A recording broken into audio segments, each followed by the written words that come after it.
magandang tanghali mga kababayan. Nandito po tayo ngayon mga kabayan sa San Jose, Cebu City. By the way mga kababayan, so mahiling lang ako sa inyo, share your blessings sa ngayong 2020 December 2023. Magkakaroon po tayo ng feeding program sa mga kabataan, mga kababayan. Pasayayan natin sila. Kahit ako walang pera, pero gagawin natin upang mapasaya sila. Uwi kasi kami ng mga asawa ko sa Mindanao. So, kung meron kang blessing dyan, i-share mo naman para naman mapasaya natin ating kabataan. Ha? Mga kababayan, yun lang. Tapos ila-live ko ito mga kabayan during the time feeding program. Ila-live ko ito sa inyo para makikita ninyo kung ito ba ay totoo o hindi. Ha?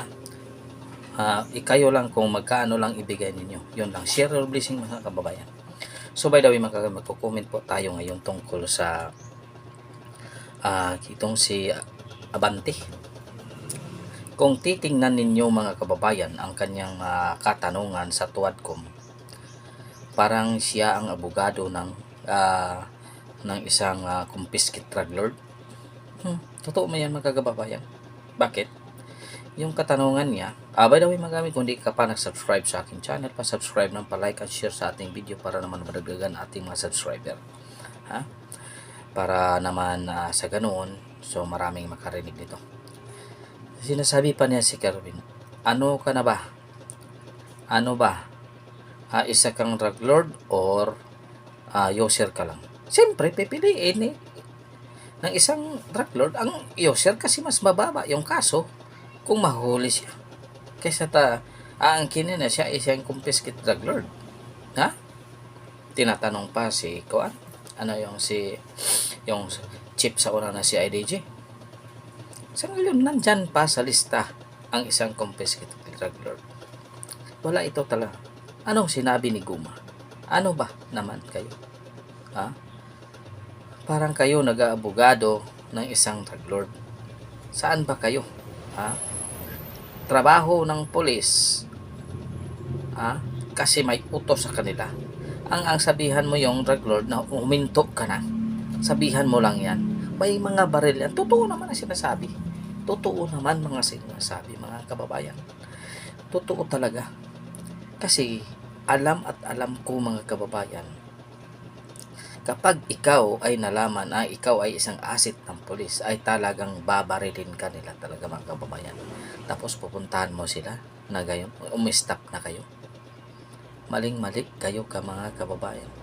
Maling-mali talaga itong si Abante.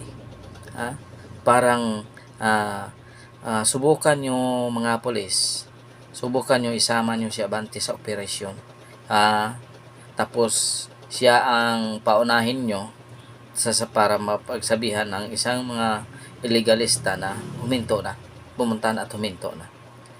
Puro lang kasi sat-sat niyan. Hindi niya alam ang trabaho ng field. Hindi niya alam ang trabaho ng kapulisan. Parang ano ka, nagsasabihan mo lang sila na ganyang klaseng negosyo nila. Patay ka! Patay ka talaga. Parang itong si Abante, parang wala nang utak. Parang ano ito? Anong ginagamit ka nito? Rugby siguro ang ginagamit nito. Parang yung utak niya hindi na nagfunction. Ano ba kayo? Para kayong, kasi hindi nyo alam ang trabaho ng field ng pulis. Ang gusto lang ninyo malaman, anong sabi ni Pulong? Bawat hearing bayad. Bawat hearing bayad yan. Diba? Si Pulong mismo ang nagsabi. Bakit kayo ilang hearing na kayo? Ilang batas na ba ang napasa ninyo? May batas ba na bibitayin ang isang tao kapag nagkaroon ng illegal drugs? May napasa na ba kayo? Wala naman, di ba? So, ganon talaga mga kababayan. Ibig sabihin, may mga hidden agenda kayo dyan sa Congress. Alam na ng taong bayan mga kababayan kung ano ang pakay ninyo. Alam na ng taong bayan kung ano talaga ang diskarte ninyo. Kaya basang-basa na kayo. Alam na namin. Kaya sa susunod na eleksyon, itong Tuadcom, tuwad talaga ito. Tuwad talaga ito. Hindi na ito mabigyan pa ng isang pagkakataon, mga kababayan. Hindi na dapat ito bigyan ng pagkakataon. Itong Tuadcom group. Dapat siya ito magbalot-balot na. Kahit anong pasikat ninyo, kung ang taong bayan isusuka kayo, doon sa distrito ninyo, titingnan natin kung sino talaga, itong si Fernandez, saan ito nabilong na distrito. Saan ito nabilong na distrito? Si Bante, isa itong parteles. Tapos itong si Paduano, parteles nyo ito. So, bakit nyo ipipilit? Ilan ng mga resource person ninyo wala pa ka rin nagawang batas. Bakit? Anong nangyari? Anong nangyari? Bakit wala pa kayong nagawang batas? Tuadcom, sasabihin niya ang totoo. Akala ko ba para sa taong bayan ang ginagawa ninyo? Ipipilit ninyo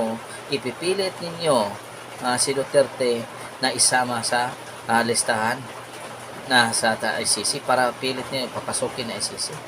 Ngayon, atat na atat kayo na pumunta si Duterte sa kanyang sa inyong Senate Congress hearing. Ngayon, napahiya kayo. Nilalaro lang kayo ni Duterte, di ba? Mga kababayan, nilalaro lang kayo.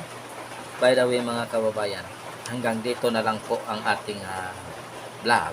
Sana maunawaan ninyo ang aking hiniling sa inyo. Yun lang sa akin, mga kababayan. Share your blessing para mapasaya natin ang mga kabataan ngayong December 23. Pasayahin natin sila, mga kababayan. Yun lang ang hinihiling ko sa inyo, mga kababayan. Yung hindi mabigat sa inyong puso, kayang-kaya lang, kahit piso ibigay nyo, iiponin natin yan.